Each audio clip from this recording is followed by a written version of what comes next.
एक इंसान के जीवन में अगर कोई सच्चाई होती है तो वो है मृत्यु।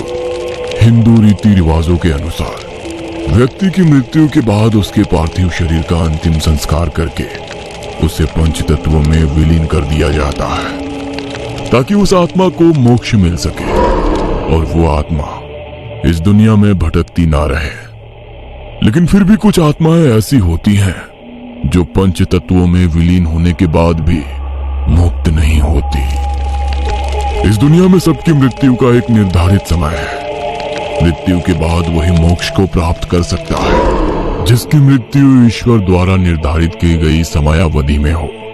परंतु यदि कोई सांसारिक दुखों से पीड़ित व्यक्ति उस अवधि के पूर्ण होने से पूर्व ही इस संसार को छोड़कर अपनी स्वेच्छा से चला जाए या किसी की अकाल मृत्यु हो जाए तो वो सहज ही मुक्त नहीं हो पाता, बल्कि उसकी आत्मा जन्मों जन्मांतर तक इसी लोक में भटकती रहती है। टीना अपनी मास्टर्स की पढ़ाई करने के लिए बैंगलोर में शिफ्ट हुई थी, इसलिए वो वहां रहने के लिए एक अच्छी जगह की तलाश में थी। यार 3 दिन से ढूंढ रही हूँ लेकिन रहने के लिए कोई ढंग की जगह नहीं मिल रही। यार अगर मेरी रूममेट ढंग की होती ना तो तुझे इस तरह परेशान ही नहीं होना पड़ता।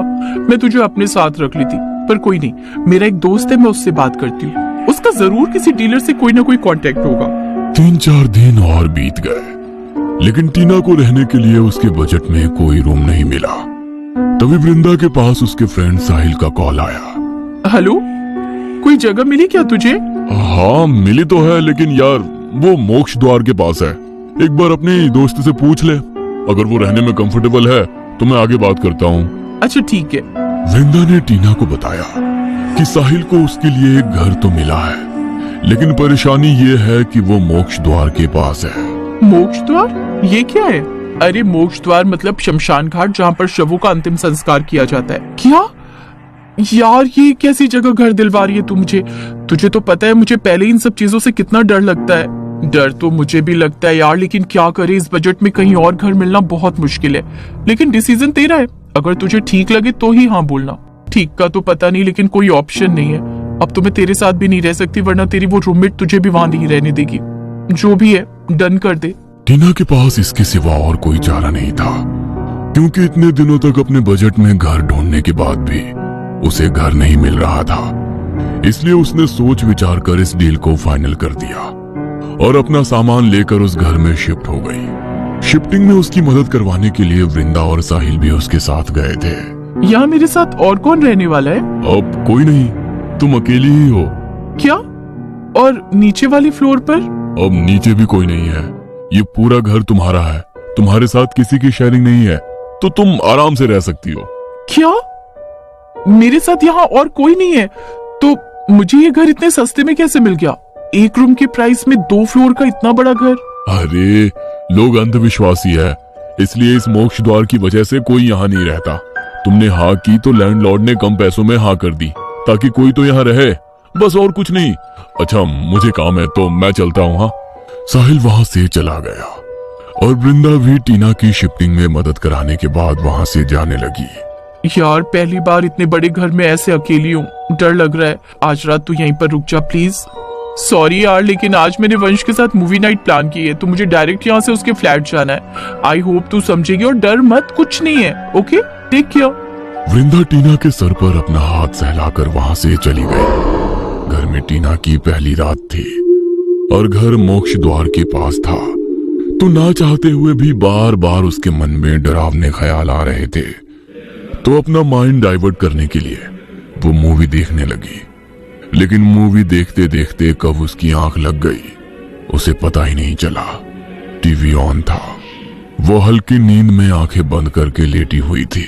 तभी उसे लगा मानो अभी अभी किसी ने उसकी खिड़की पर नॉक किया हो, तो उस आवाज से उसकी नींद टूट गई। वो अचानक से थोड़ी सहम गई। तभी उसने देखा कि टीवी ऑन है। लगता है आवाज टीवी से आ रही थी। मूवी देखते देखते कब आंख लग गई पता ही नहीं लगा। टीवी ऑफ कर देती हो। टीना ने रिमोट से टीवी ऑफ कर दिया और सोने के लिए फिर से अपने बिस्तर पर लेट गई। उसे अपनी आंखें बंद किए कुछ ही देर बीती थी कि तभी उसके कानों में फिर से वही आवाज पड़ी, जैसे तो उसकी खिड़की को किसी ने खटखटाया हो। टीना आधी नींद में थी तो उसने उठकर इधर उधर देखा, लेकिन कोई भी नहीं था। तभी उसे फिर से खिड़की पर ठक ठक की आवाज सुनाई दी। इस बार वो आवाज को सुनकर बहुत ज्यादा घबरा गई। नहीं, ये मेरा वहम नहीं है। कोई तो है बाहर, कहीं कोई चोर तो नहीं आ गया। तभी एक बार फिर खिड़की पर वही आवाज हुई। टीना ने हिम्मत की और खिड़की के पास गई। उसने पर्दा हटाया तो किसी ने उसकी खिड़की को बहुत जोर से नॉक किया। उसने ध्यान से देखा तो खिड़की पर उसे एक बड़ी ही भयानक परछाई दिखाई दी। तभी अचानक वो परछाई वहां से भागती हुई बालकनी की दूसरी तरफ चली गई। तभी टीना को बालकनी की दूसरी तरफ वाली खिड़की से वही ठक ठक की आवाज सुनाई दी और ऐसा लगा मानो कोई बड़ी ही दबी सी हंसी हंस रहा हो। टीना थोड़ी घबरा गई। उसकी हिम्मत नहीं हुई कि वो दूसरी तरफ जाकर पर्दा हटाकर देखे कि वहां कौन है। नहीं, मैं नहीं जाऊंगी, अंदर रूम में ही रहूंगी। हे माता रानी, मेरी रक्षा करना। मेरा रूम लॉक तो है ना?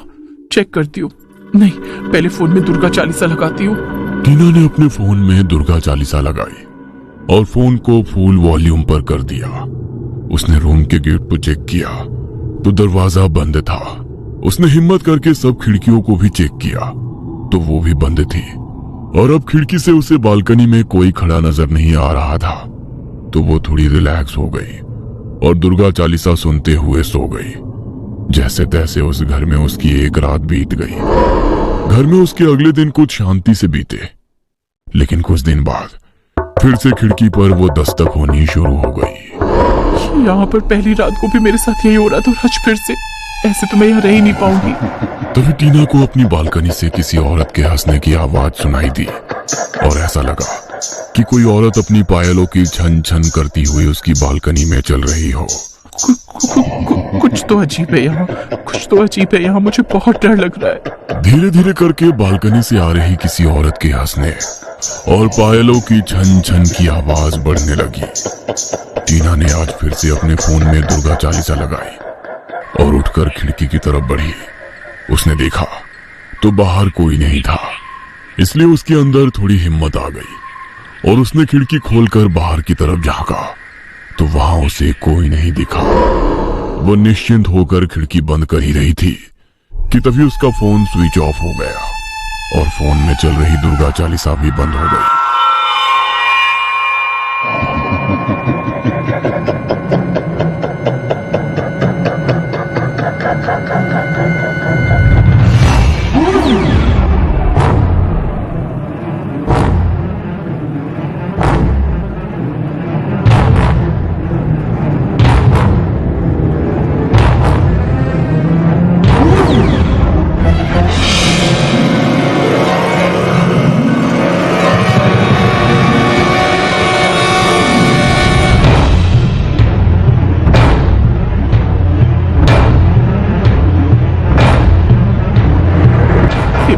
रक्षा करो, हे दुर्गा रक्षा करो, रक्षा करो। टीना के इतना कहते उस हाथ की पकड़ उससे छूट गई और टीना ने देर ना करते हुए जल्दी से खिड़की को अंदर से बंद कर लिया और हाँफती हुई आकर अपने बिस्तर पर बैठ गई।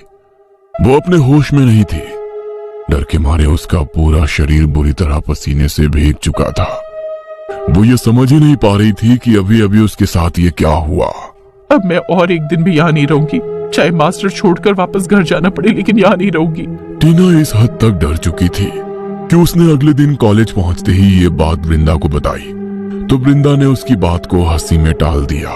तुझे हंसी आ रही है? जानती भी है कल रात क्या हालत हुई थी मेरी। मरते मरते बचाया है माता रानी ने मुझे। अरे यार, वहाँ पर और भी लोग रहते हैं, लेकिन उनके साथ तो कभी कुछ ऐसा नहीं हुआ। लगता है कुछ ज्यादा ही सोच रही है तू। इस डिग्री पर तेरा फ्यूचर डिपेंड करता है, इसलिए बेवकूफी मत कर। अरे जब मैं ही नहीं रहूंगी तो फ्यूचर कहाँ से रहेगा? मुझे नहीं रहना वहाँ, मुझे अपनी जान प्यारी है। अरे बाबा, ये भी तो हो सकता है कि कल रात तूने कोई बुरा सपना देखा हो। वो कोई सपना नहीं था यार, तुझे क्या लगता है मुझे क्या सपने और हकीकत के बीच का फर्क नहीं पता? ओहो, अरे मेरे कहने का वो मतलब नहीं था, लेकिन लगता है डर तेरे दिमाग में बैठ गया।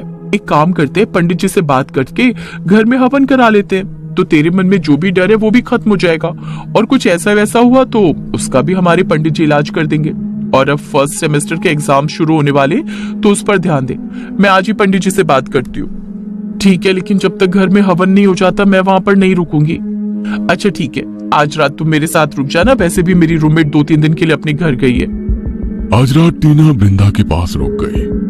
वृंदा ने पंडित जी से बात की तो अगले दिन पंडित जी उसके घर में हवन के लिए आए।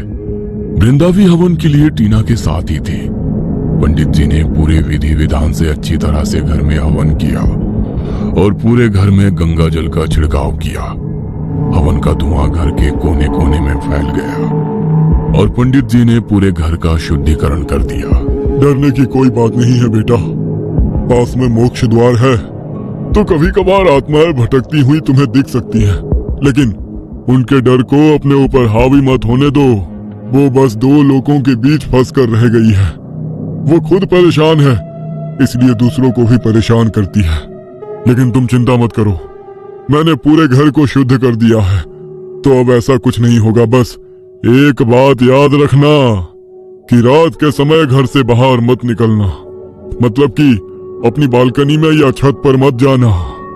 ठीक है पंडित जी, मैं ध्यान रखूंगी। और हाँ बेटा, मैंने बाहर गैलरी में रेलिंग पर एक रक्षा सूत्र बांधा है, तो उसका ध्यान रखना, वो खुलने ना पाए। जी पंडित जी। टीना ने पंडित जी को उनकी दक्षिणा दी और पंडित जी टीना के सर पर हाथ रखकर वहां से चले गए। घर में जब से टीना ने हवन कराया था तब से उसके साथ ऐसा कोई हादसा नहीं हुआ था। अब उसे ना तो खिड़की पर ठक ठक की आवाज सुनाई देती थी और ना ही उसे वहां पर किसी की आवाज या परछाई महसूस होती थी। उसे लगा कि अब सब कुछ ठीक हो गया है, लेकिन शायद कहीं ना कहीं वो ये भूल रही थी कि मोक्ष द्वार अभी भी वहीं पर है और अभी भी रात को वहां इसी तरह आत्माएं भटकती हैं। कुछ दिन बाद यार न्यू ईयर आने वाला है और तुम लोगों ने कोई पार्टी भी प्लान नहीं की। यार मेरी रूममेट तो तुझे पता ही है कैसी है, वो तो फ्लैट पर पार्टी करने नहीं देगी और मेरा लैंडलॉर्ड भी ऐसा है कि उसे जरा भी शोर शराबा पसंद नहीं है, तो मेरे फ्लैट पर पार्टी करने का आइडिया तो भूल ही जाओ। हाँ, और जहाँ मैं रहता हूँ वहाँ तो ऑलरेडी लड़कों ने अपनी पार्टी प्लान की हुई है और मैं तुम लड़कियों को वहाँ पर लेकर बिल्कुल भी नहीं जाऊंगा। और तुम दोनों? मेरे पास भी जगह नहीं है। सेम हियर यार, लेकिन तुम तो अकेली रहती हो ना टीना, तुम्हारे घर में तो हम लोग आराम से पार्टी कर सकते हैं, कोई डिस्टर्ब भी नहीं करेगा। हाँ, लेकिन मैंने इसलिए नहीं कहा कि कहीं तुम लोग बोलो कि तुम्हारा घर मोक्ष द्वार के पास है तो हम लोग नहीं आएंगे, वरना मुझे कोई प्रॉब्लम नहीं है, आ जाओ तुम लोग। तो फिर डन करते हैं, टीना के घर पर न्यू ईयर की पार्टी करते हैं। हाँ, सब लोगों ने टीना के घर पर न्यू ईयर की पार्टी करने का प्लान किया। 2 दिन बाद 21 दिसंबर था। टीना जिस घर में रहती थी उस घर का पेंट अब उतरने लगा था, तो लैंडलॉर्ड कुछ लोगों के साथ घर पर आया। टीना, 2 दिन बाद न्यू ईयर है तो मैंने सोचा घर को बाहर से थोड़ा पेंट करवा देता हूँ। अभी तुम कॉलेज जाओगी तो ये लोग पेंट कर देंगे, तो कोई प्रॉब्लम भी नहीं होगी। ओके। टीना कॉलेज चली गई और उन लोगों ने बाहर बांबू बांधकर पेंट करना शुरू कर दिया। लेकिन जब वो लोग घर की रेलिंग पर पेंट कर रहे थे तो बांबू की कील उस रक्षा सूत्र में अटक गई और जब उन लोगों ने बांबू को हटाया तो वो रक्षा सूत्र खोलकर नीचे गिर गया, जिस बात का अंदेशा टीना को बिल्कुल भी नहीं था। 2 दिन बाद साल का आखिरी दिन था, 31 दिसंबर की रात। लगभग 10 बज रहे थे। टीना घर पर अपने फ्रेंड्स के आने का इंतजार कर रही थी और किचन में उनके लिए कुछ स्नैक्स रेडी कर रही थी। तभी घर की डोरबेल बजी। लगता है सब लोग आ गए। टीना नीचे जा ही रही थी कि तभी फिर से डोरबेल बजी। अरे आ रही हूँ। टीना ने जल्दी से गेट खोला तो सामने कोई नहीं था, तो वो थोड़ी डर गई। उसने तुरंत ही दरवाजा बंद कर लिया। उसकी सांसें तेज हो गई। उसकी आंखों के सामने अचानक वही रात आ गई। वो सहमी सी वहीं खड़ी थी कि तभी फिर से डोरबेल बजी। डर के मारे टीना की हिम्मत नहीं हो रही थी कि वो दरवाजा खोले। 2-3 बार डोरबेल बजी, लेकिन टीना ने दरवाजा नहीं खोला। तभी बाहर से आवाज आई। अरे तुम क्या कर रही हो यार, दरवाजा क्यों नहीं खोल रही हो? पूरी रात हमें बाहर खड़े रखने का इरादा है क्या? वृंदा की आवाज सुनकर टीना की जान में जान आई। उसने झट से दरवाजा खोल दिया। उसके दोस्त अंदर आए और टीना उन्हें ऊपर लेकर चली गई। वैसे तुम दरवाजा क्यों नहीं खोल रही थी? हम इतनी देर से डोरबेल बजा रहे थे। अब कुछ नहीं, वो मैं वॉशरूम में थी तो आने में टाइम लग गया। मैं तुम लोगों के लिए कॉफी लेकर आती हूँ। टीना किचन में उन लोगों के लिए कॉफी लेने गई। तभी फिर से डोरबेल बजी। अरे अब कौन आ गया? अरे हाँ, मैंने खाना ऑर्डर किया था तो वही आया होगा। टीना ने अपने दोस्तों को कॉफी दी और नीचे दरवाजा खोलने के लिए गई, लेकिन जैसे ही उसने दरवाजा खोला तो उसके पैरों तले से जमीन खिसक गई, क्योंकि उसके चारों दोस्त दरवाजे के बाहर उसके सामने खड़े थे। तो अभी अभी टीना जिन दोस्तों के साथ ऊपर गई वो कौन थे, यह सोचकर टीना की रूह कांप गई। भरी ठंड के मौसम में उसका पूरा शरीर पसीने से भीग गया। अरे ऐसे क्यों खड़ी हो जैसे तुम्हें कोई सांप सूंघ गया हो? तुम तो हमें ऐसे देख रही हो जैसे किसी भूत को देख लिया हो। क्या? अरे क्या क्या क्या कर रही हो? अब हमें अंदर भी आने दोगी या पूरी रात बाहर ही खड़े रखोगी? पहले ही इतनी सर्दी हो रही है, थोड़ा तो तरस खाओ हम पर। हाँ, अंदर आ जाओ। टीना इतनी डर चुकी थी कि अपने दोस्तों को ऊपर ले जाते हुए उसके पैर कांप रहे थे। उसके दिमाग में सिर्फ एक ही बात घूम रही थी, अगर ये सब लोग यहाँ पर मेरे साथ हैं तो ऊपर जिन्हें मैं कॉफी देकर आई हूँ वो कौन है? और अगर वो मेरे दोस्त हैं तो ये कौन है?